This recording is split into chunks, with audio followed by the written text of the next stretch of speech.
আজকের এই ভিডিওটা অতি গুরুত্বপূর্ণ। দেখা মাত্র প্রত্যেকটা বাংলাদেশী নাগরিক এটা ভিডিওটা শেয়ার করে দিবেন, কারণ আমি যে তথ্যগুলো দিচ্ছি, যেই মেয়েটি নারী হয়ে ওঠেনি তার গায়ে হাত দেয় কি করে? এই দেশ কি কাপুরুষের দেশ হয়ে গেল? বর্তমানে যে তত্ত্বাবধায়ক সরকারের প্রধান উপদেষ্টা আছে উনি তো হইলেন টাকার ব্যবসায়ী। উনি টাকা দিয়ে টাকা ভিত্তি করতে পারবে, কিন্তু এ ধরনের স্বাধীন দেশের শান্তি কখনোই সে মানুষের দূরগড়ায় দিতে পারবে। আগামী 24 ঘন্টার মধ্যে ধর্ষকের সর্বোচ্চ শাস্তি নিশ্চিত করতে আলটিমেটাম দিয়েছেন তারা। রাষ্ট্রকে জানাতে চাই, আগামী 48 ঘন্টার মধ্যে বিশেষ ট্রাইব্যুনাল গঠনের মাধ্যমে যদি চিহ্নিত ধর্ষকদের শাস্তি নিশ্চিত না করা হয়, তাহলে আমরা আজকে আসিয়ার পক্ষে দাঁড়িয়েছি। আমরা 48 ঘন্টা পর এই ব্যর্থ রাষ্ট্রের বিপক্ষে মনে করি আইনগত যে দুর্বলতা রয়েছে বাংলাদেশে, সেটি বাংলাদেশে একটি ধর্ষক তৈরির কারখানা প্রতিষ্ঠা করেছে।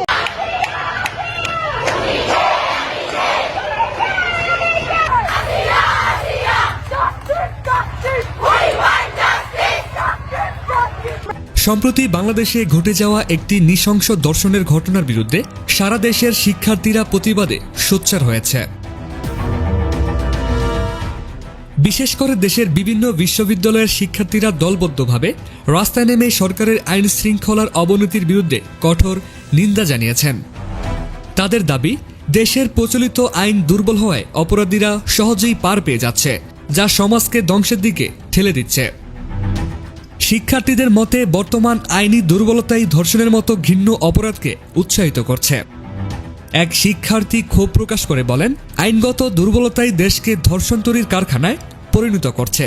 আমরা মনে করি আইনগত যে দুর্বলতা রয়েছে বাংলাদেশে, সেটি বাংলাদেশে একটি ধর্ষক তৈরির কারখানা প্রতিষ্ঠা করেছে। আগে যেমন লীগের আমলে আমরা দেখতাম যে লীগের দোষকদেরকে ছাড় দেওয়া হয়, তেমনি ধর্ষকদেরকে প্রতিনিয়ত ছাড় দেওয়া হচ্ছে। এদিকে ধর্ষণের বিরুদ্ধে শেখ হাসিনা ভালো কাজ করে গেছেন বলে মন্তব্য করেছেন এক শিক্ষার্থী।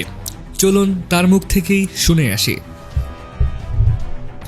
মধ্যে কতগুলি মেয়েকে ধর্ষিত করা হয়েছে, তাহলে আপনারা কি প্রমাণিত করছেন যে প্রধানমন্ত্রী শেখ হাসিনা উনি যখন ছিলেন যাদের যাদের কারাগারে ঢুকিয়েছে, যাদের যাদের এখানে ওখানে আটকিয়ে রেখেছে, তাহলে তো সে এই রোজার মাসে যেমন শয়তান ধরে রেখেছে সে তো ঠিক কাজ করেছে। আপনারা তো সেটাই প্রমাণ করছেন।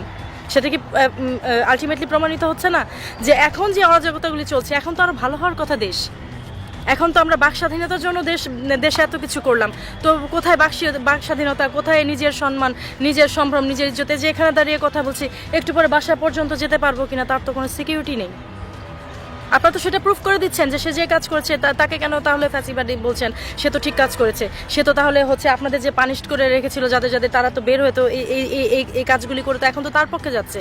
আর সবচেয়ে বড় কথা যে মানে এখন আমি মানুষের কথা বলবো, আমি নিরপেক্ষভাবে আমার বাক স্বাধীনতার কথা বলবো, সেটাকে আপনারা বলে ফেলছেন যে আমি যদি আওয়ামী লীগের সাথে মিলে যায় আওয়ামী লীগের দালাল, যদি বিএনপির সাথে মিলে যায় বিএনপির দালাল, যদি জামাতের সাথে মিলে যায় মাথায় একটা কাপড় দেয় তাহলে আমি জামাত। কেন? আপনারা তো পিকে সিনেমার সেই আমির খানের সেই ইসের মতো করছেন যে আপনাদের কোনো আসলে দলমত নির্বিশেষে আপনারা স্বার্থন্বেষী মানুষ।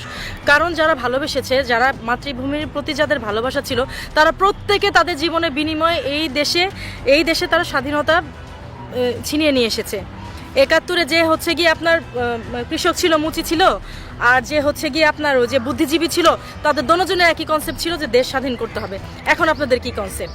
কয়দিনে আপনারা ছাত্র আন্দোলনে ডাক দিলেন, সবাই মিলে ছাত্র আন্দোলন করলাম, ফ্যাসিস্ট দূর করলাম। এখন তো দেখছি আপনাদের এক একজনের ব্যাংকে লাখ লাখ কোটি কোটি টাকা। আমার পরিচিত সমন্বয় কয়েকজন আছে। শিক্ষার্থীরা সরকারের প্রতি স্পষ্ট হুঁশিয়ারি উচ্চারণ করে জানিয়েছেন যে যদি 24 ঘন্টার মধ্যে ধর্ষকের দৃষ্টান্তমূলক বিচার না করা হয়, তাহলে তারা আরও ব্যাপক আন্দোলনের দিকে যেতে বাধ্য হবে। এই রাজু ভাস্কর্য থেকে ঢাকা বিশ্ববিদ্যালয়ের শিক্ষার্থীদের পক্ষ থেকে আমরা ধর্ষণ বিরোধী মঞ্চ ঘোষণা করলাম। আগামীকালকে সন্ধ্যা 7:30টায় আসিয়ার ধর্ষকদের ফাঁসির দাবিতে এবং বিশেষ ট্রাইব্যুনাল গঠন করে প্রত্যেকটা ধর্ষণের বিচারের দাবিতে আমরা পুনরায় মশাল মিছিল করব এই রাজু ভাস্কর্য থেকে। আগামীকালকে 7:30টায়, সন্ধ্যা 7:30টায় ইফতারির পরে আমরা প্রত্যেকটা হল থেকে মিছিল নিয়ে এসে এই রাজু ভাস্কর্য থেকে আমরা মশাল মিছিল বের করব। রাষ্ট্রকে জানাতে চাই, আগামী 48 ঘন্টার মধ্যে বিশেষ ট্রাইব্যুনাল গঠনের মাধ্যমে যদি চিহ্নিত ধর্ষকদের শাস্তি নিশ্চিত না করা হয়, তাহলে আমরা আজকে আসিয়ার পক্ষে দাঁড়িয়েছি। আমরা 48 ঘন্টা পর এই ব্যর্থ রাষ্ট্রের বিপক্ষে দাঁড়াবো। এক শিক্ষার্থী বলেন, এই অন্তর্বর্তীকালীন সরকার যদি ধর্ষকের বিচার নিশ্চিত না করে, তবে আমরা সরকারের বিরুদ্ধে আরো কঠোর কর্মসূচির ঘোষণা করব। আমার সন্ধ্যার নিরাপত্তা নিশ্চিত করতে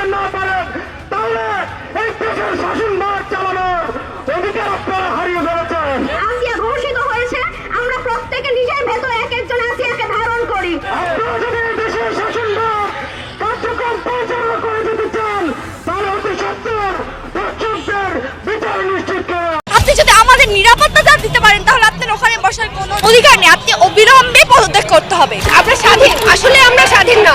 আমার রাষ্ট্র আমাকে কি নিরাপত্তা দেয়? একটা ব্যর্থ সরকার, তার কাছে আর কিছু আশা করা যায় না। আমরা এটা মেনে নিয়েছি যে এই সরকারটা ব্যর্থ হয়েছে, পুরোপুরি ভাবে ব্যর্থ হয়েছে। আমি বলবো কি, আপনার যোগ্যতা কি? আপনি যে এখানে বসে আছেন কিসের ভিত্তিতে, কিসের মতের ভিত্তিতে, কার ভিত্তিতে বসে আছেন? গণ অভ্যুত্থানের আপনি নারী দেখছেন না? যখন আর নারীরা যখন লড়াই করছে, একটা ছেলে যখন একটা ইট মেরেছে, যখন একটা বাড়ি দিয়েছে, তখন পাল্টা যে মেয়েটা যে প্রতিবাদ করেছে, তখন কি বলেছে মেয়ে নাকি অন্য ছেলে? তখন কি এটা ভেদাভেদ ছিল? তখন এই ক্ষেত্রে যখন নারীর উপর এত হামলা, এত নিপীড়ন, তখন তো আপনার কথা আসে নাই কেন? আপনি কাদের উপর বসে আছেন? আমাদের উপরে তো বসে আছেন। আপনি যদি আমাদের নিরাপত্তা দিতে পারেন, তাহলে আপনার ওখানে বসার কোনো অধিকার নেই, আপনি অবিলম্বে পদত্যাগ করতে হবে। আসিয়া হচ্ছে মাগুরা জেলার মেয়ে, আমাদের ছোট বোন, 8 বছর একটা মেয়ে। আমি যদি বলি, এখন অনেকে বলে যে আমাদেরকে বলে আমাদের পোশাকের সমস্যা, তাহলে বলবো ওই মেয়েটা কি দোষ করছে যে পর্দা করতো, যে হচ্ছে মাদ্রাসায় পড়তো? আমার বোন যে আসিয়া, যার কথা আপনি বললেন, ও কি দোষ করছে? ও কি বুঝে এগুলার? বলেন, 8 বছরের একটা মেয়ে, ও কি বুঝে? আমাকে উত্তর দিবেন আপনারা? পারবেন না। কি উত্তর দিবেন আপনারা? দিতে পারবেন যে ওই এইটুক মেয়ে কি বুঝে? ও খুন, দর্শন, নিপীড়ন এগুলা কি বুঝে? আমরা অবিলম্বে প্রকাশ্যে শাস্তি দিতে হবে। এই যে আমাদের ট্যাগ দিচ্ছে শাহবাগ, এই শাহবাগের যদি না থাকতো, তাহলে এই জুলাই অবদান কখনোই সম্ভব ছিল না। আমি যে মার খাইছি, আমার খবর আজ পর্যন্ত কেউ জানে না। আমি এখন পর্যন্ত প্রকাশ্যে আসিনি, কিন্তু যখন আমি নিপীড়নের সামনে পড়ে যাচ্ছি, আমি দর্শনের সামনে পড়ছি, আমার রাষ্ট্র আমাকে কি নিরাপত্তা দেয়? কোনো নিরাপত্তা দিচ্ছে? আমাকে দিচ্ছে না। তাহলে আমাদের আবার বিরুদ্ধে রাস্তায় নামতে হচ্ছে আমার নিরাপত্তা নিশ্চিত করার জন্য। তারা যে সংস্কারের কথা বলেছে, তারা যে এখানে আছেন, এই সংস্কারটা আসলে আমরা দেখতে পাইনি। আপনি চিন্তা করতে পারছেন যে আমাদের দেশটা এখন কোন পর্যায়ে গিয়ে পৌঁছেছে? আমরা যখন ছাত্র আন্দোলন করলাম, তখন নতুন একটা রাষ্ট্রের স্বপ্ন দেখেছিলাম, যে রাষ্ট্রটা নতুন রাষ্ট্র হয়েছে, একটা সম্ভাবনার রাষ্ট্র ছিল। আমরা সেখানে মনে করেছিলাম যে আমরা স্বাধীন, আসলে আমরা স্বাধীন না। এখনকার যে সরকার, তারা ব্যর্থ হয়েছে। যে সচিব আছেন জাহাঙ্গীর, সে ব্যর্থ হয়েছেন, তার পদত্যাগ দাবি করছি। এবং যে শিশুটি খারাপ স্পর্শের শিকার হয়েছে, তার যাতে সুষ্ঠু বিচার পায়, সেই জন্য আমরা সবাই আজকে লাঠি আন্দোলন করছি। দেখেন, আপনাদের খুবই সৌভাগ্য যে যে ধর্ষক, সে কোনো উচ্চবিত্ত মানুষ না, সাধারণ ক্লাসের। সেইখানেও আপনারা কিছু করতে পারছেন না। আর যারা আপার ক্লাসের, যারা আইনের মানুষ, তারা যখন একটা বেআইনি কাজ করে, তাদেরকে আপনারা কিভাবে পাকড়াও করবেন? তাদেরকে তো পাকড়াও করতে আপনারা সক্ষম হবেন না। সো আপনাদের সৌভাগ্য যে আপনারা একটা দারিদ্র পরিবারে, সেখানে ধর্ষণের শিকার হয়েছে, সেই শিশুটিকে আপনারা রক্ষা করতে কথা বলতে পারছেন। কিন্তু যখন আমার সাথে ঘটনাটা ঘটেছে, আপনারা কেউ কথা বলেন নাই ভয়ে, কারণ আপনারা চাকরিচ্যুত হবেন। কারণ আমি উপদেষ্টা হাসান আরিফকে নিয়ে কথা বলেছিলাম। একটা ব্যর্থ সরকার, তার কাছে আর কিছু আশা করা যায় না। আমরা এটা মেনে নিয়েছি যে এই সরকারটা ব্যর্থ হয়েছে, পুরোপুরি ভাবে ব্যর্থ হয়েছে। আমাদের দেশে যে অহরহ গত 1 মাস, 1.5 মাস, 3 মাসে যে অহরহ নারীর উপর নির্যাতন, বিচার বহির্ভূত হত্যা মামলা, বিচার বহির্ভূত যে হত্যাকাণ্ডগুলো ঘটছে, নারীদের উপর, শিশুদের উপর যে ধর্ষণগুলো ঘটছে, এবং রিসেন্টলি শিশু আসিয়ার উপর যে ধর্ষণের সে যে ধর্ষণের শিকার হয়েছে, তার জন্য আসলে আমরা এখানে দাঁড়িয়েছি। আমাদের দেশের যে স্টেটের যে দায়বদ্ধতা ছিল, তার নাগরিকের উপর ধর্ষকের সর্বোচ্চ শাস্তি দেয়া, ধর্ষককে আটক করা এবং সচেতনতা তৈরি করা এবং আইনের সঠিক প্রয়োগটা নিশ্চিত করে জনগণকে নিরাপত্তা দেয়া, এই জিনিসগুলো যখন অভাববোধ তৈরি হয়েছে, সেটার প্রতিবাদ হিসেবে আসলে আমরা আজকে এখানে দাঁড়িয়েছি। আসলে এই জিনিসটা কখনো নাম্বার দিয়ে তুলনা করা যাবে না। একজনের জন্য একজন ধর্ষণ হলেও সে দায়বদ্ধতা রাষ্ট্রের নিতে হবে, 10 জন ধর্ষণ হলেও সে দায়বদ্ধতা রাষ্ট্রের নিতে হবে। 2019-20 সময়েও 1000-এর উপর 2000-এর উপর নারী সে বছর ধর্ষিত হয়েছিলেন। সো প্রত্যেক বছরই হয়তো এটা বাড়ছে, হয়তো এটা কমছে। সো এই পারসেপশন তৈরি করে আসলে জিনিসটাকে হালকা করে দেওয়া উচিত না। যদি একটা ধর্ষণও হয়, সেই দায়বদ্ধতা রাষ্ট্রের নিতে হবে এবং সেটার বিচার আসলে সবচেয়ে দ্রুত নিশ্চিত করতে হবে। এটার দায় অবশ্যই রাষ্ট্রের, এটার দায় স্বরাষ্ট্রমন্ত্রী, এটার দায় আইনমন্ত্রীর। তারা যে সংস্কারের কথা বলেছেন, যে সংস্কারের কথা বলে আসলে তারা যে এখানে আছেন, সেই সংস্কারটা আসলে আমরা দেখতে পাইনি। আমাদের বিচার এবং আইন, ধর্ষণের বিরুদ্ধে আইন এখনও পেনাল কোডের আইনেই চলছে। কোনো দ্রুত বিচার ট্রাইব্যুনাল বা কোনো কিছু আমরা এখনও দেখতে পাচ্ছি না। ধর্ষণ নিয়ে অনেক ধরনের ট্যাবু এখন আমাদের আইনে আছে, এটাও কোনোভাবে এক্সপ্যান্ড করা হচ্ছে না। আমাদের আজকের এই আন্দোলনের দাবির মধ্যে এই দাবিগুলো ইনক্লুড করা আছে।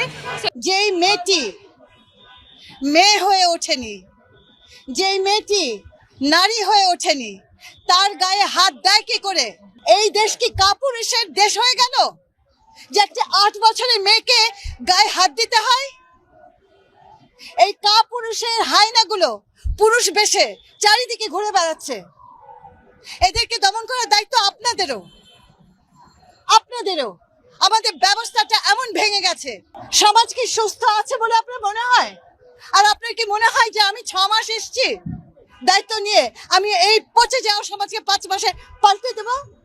মনে হয় আপনাদের? মনে হয় আমি পারবো? থামুন আপনি। বাচ্চার অবস্থা কি মনে করেন আপনি? কি মনে করেন বাচ্চাটার অবস্থা কি? বাচ্চাটা জীবন নিয়ে লড়ছে। ডাক্তাররা জানে না তাকে বাঁচাতে পারবে কি পারবে না। ডাক্তার তার কাজ করছে, এই যে তরুণ ছেলেমেয়েরা তাদের প্রতিবাদ করছে। আমি আমার জায়গা থেকে আমি আমার সর্বোচ্চ চেষ্টা করব যেন হোম এবং আইন এই দুটো জায়গা থেকে এই বাচ্চাটা সম্পূর্ণ এবং দ্রুতভাবে বিচার পায়। প্রথম কথা, আপনারা সবাই দোয়া করেন বাচ্চাটা যেন বাঁচে। ডাক্তাররা চেষ্টা করছে। দ্বিতীয় কথা হচ্ছে আমরা যেন এই আপনাদের সাংবাদিকদেরও দায় আছে। আপনারা দয়া করে আল্লাহর ওয়াস্তে দোষীদের কোনোভাবে জায়েজ করবেন না। আপা, পূর্ণিমা নামে একটা মেয়ে ধর্ষিত হয়েছিল, 10 বছর আসামি সাজা কেটে সে কিন্তু কয়েকদিন আগে সেটা আমি জানতে পেরেছি। হ্যাঁ, আপনি একদম ঠিক বলেছেন। এবং সেখানে আমাদের সিস্টেম ওয়ার্ক করছে না।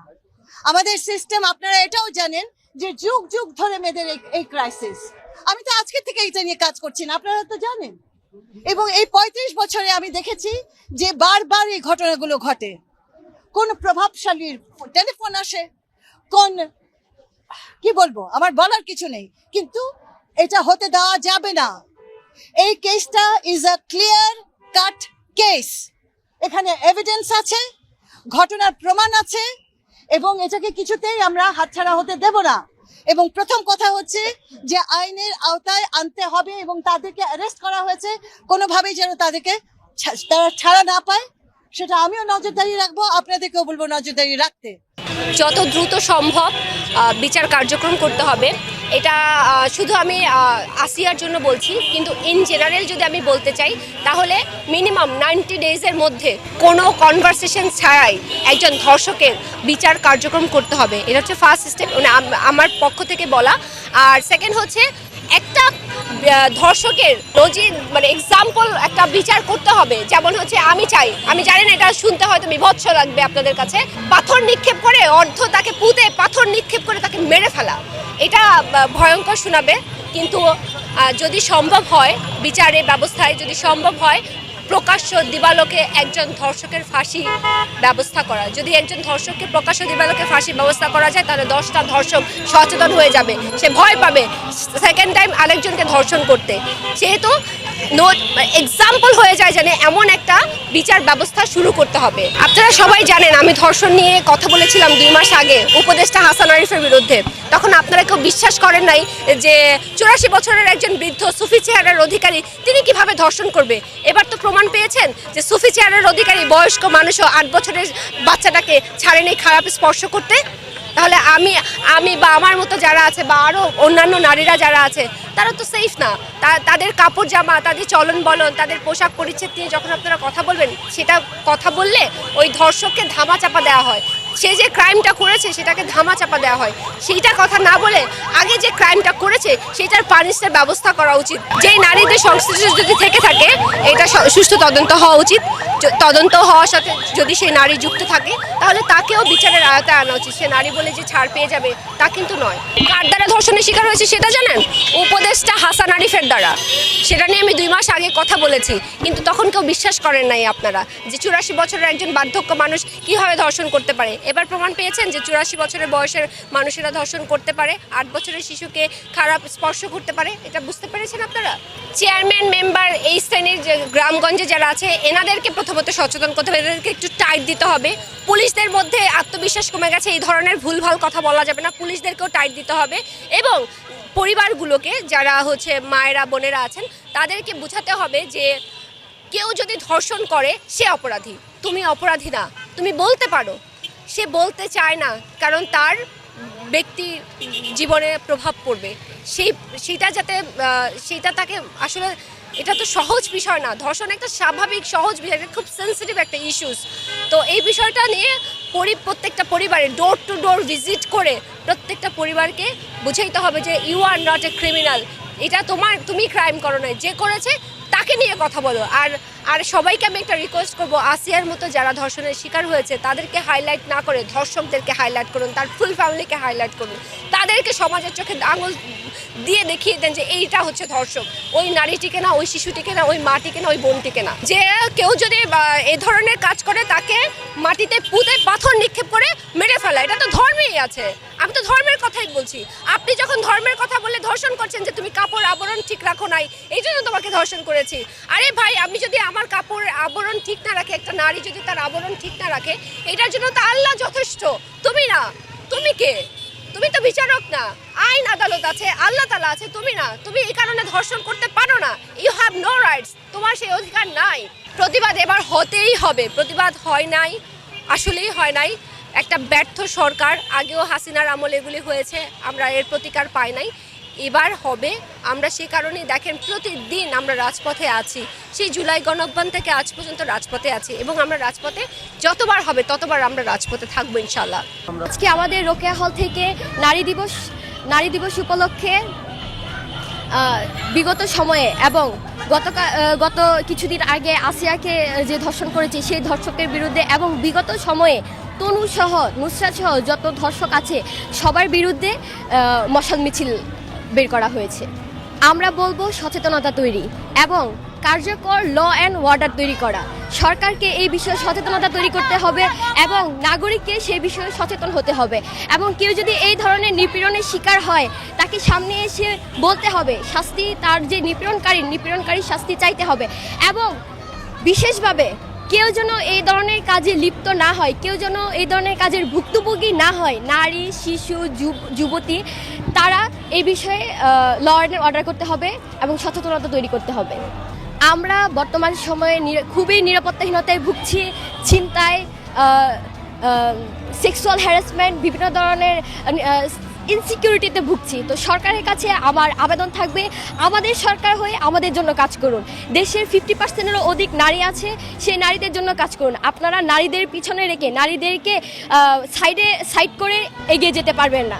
আপনারা থাকতে হলে, চলতে হলে আমাদেরকে নিরাপত্তা নিশ্চিত করুন, চলার স্বাধীনতা দিন, এবং সেই স্বাধীনতা যেন কারো বিপক্ষে না যায়। আমি বলছি না যে কেউ ড্রেসের কারণে, কেউ তার মন মানসিকতার কারণে কারো হামলার শিকার হোক। আমি এই দেশে প্রত্যেক নারীকে প্রত্যেক সিচুয়েশনে সমানভাবে চলার অধিকার চাই। তাকে রাষ্ট্রকে দিতে হবে, সমাজকে দিতে হবে এবং তার পরিবারকেও দিতে হবে। যে প্রাপ্যতা পাচ্ছে সেটা খুবই কম সংখ্যক। যদি বেশি সংখ্যকে পেত তাহলে প্রতিদিন খবরের নিউজে আসতো না যে এতজন নারী, এতজন শিশু ধর্ষণের শিকার হয়, যৌন হয়রানির শিকার হয়। তো যেহেতু নিরাপত্তা নাই, তো সেহেতু বলবো যে এই খুবই কম সংখ্যক নারীকে রিপ্রেজেন্ট করবেন না। আমাদের পিছনে যে একটা বিশাল জনগোষ্ঠী আছে তাদেরকেও তুলে ধরুন, তাদেরকেও সামনে আসতে দিন। অবশ্যই ওনারা আমার সিনিয়র ভাই, ইভেন সাবেক তথ্য উপদেষ্টা নাহিদ ভাই আমার ডিপার্টমেন্টে। আমি উপদেষ্টাদেরকে বলবো, আপনারা নারীদেরকে রিপ্রেজেন্ট হিসেবে রেখেছেন, উপদেষ্টা মণ্ডলীর মধ্যে নারীরাও আছে, আপনারা জানেন নারীদেরকে কিভাবে সামনে এগিয়ে আনতে হয়। সামান্য % নারী যে সকল নারীকে রিপ্রেজেন্ট করে এমন না, প্রত্যেক নারীকে সামনে আসার সুযোগ দিতে হবে, তাদেরকে সুযোগ দেওয়ার ব্যবস্থা করতে হবে।